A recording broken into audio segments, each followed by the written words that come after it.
Ryan Steinekert with Justin Groll, the Rich Rebel football team. Coach, a tough opening day loss against Kanab last Friday.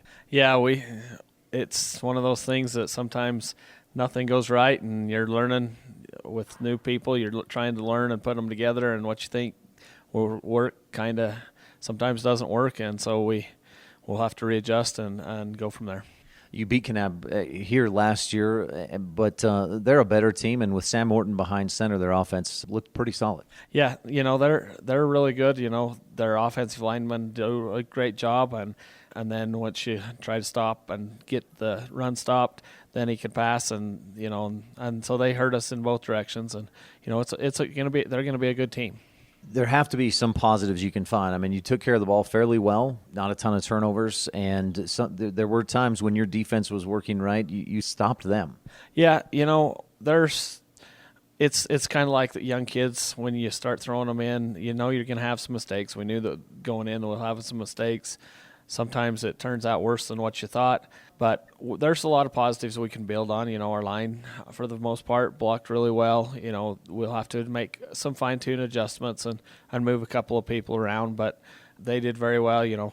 Our running backs and stuff, when they got the ball, they seemed to run fairly hard and that. So we have some positives there that we'll build on, and then there's a few things that we'll need to adjust and hopefully put them together, and that's what we're looking for.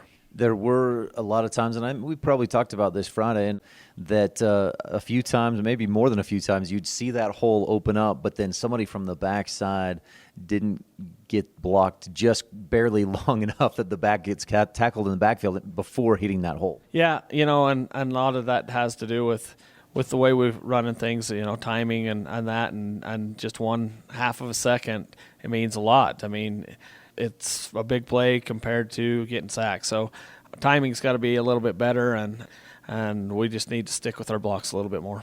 This Friday, you're at Bear Lake. Last year, when you took on the Bears here at home, you had a lot of yards. It was your debut, right, as a head coach in your offense, and a lot of yards, but a lot of turnovers, and they opened things up and had a lot of offense. They're a good team. They're really aggressive. They were big, and I expect that again this year. They'll come out ready to play. It is their opener, and so they'll have some mistakes, but I think that they'll come out raring to go, and we just need to settle down, run our offense, and do the things which we need to do.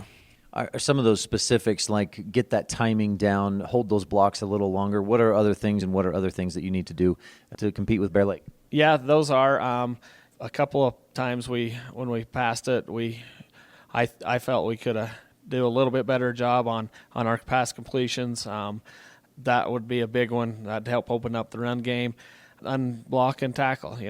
We didn't tackle very well. We would have 2, 3. There was times we counted up to 8 guys hitting him, and he just keeps running. So that's one of the big things we need to look on, as well as blocking and that. So get back to some fundamentals a little bit. Yeah. Everything is kind of like you hear all the time, block and tackle. If you can do that, then this game should be a lot easier than normal. But to seem to get that down sometimes is a little bit difficult. But that's what we're going to work on this week is blocking and tackling and getting the timing and the stuff down. Justin Groll, the Rich Rebel football team, thanks for your time. Good luck with the Bears this Friday. Thank you.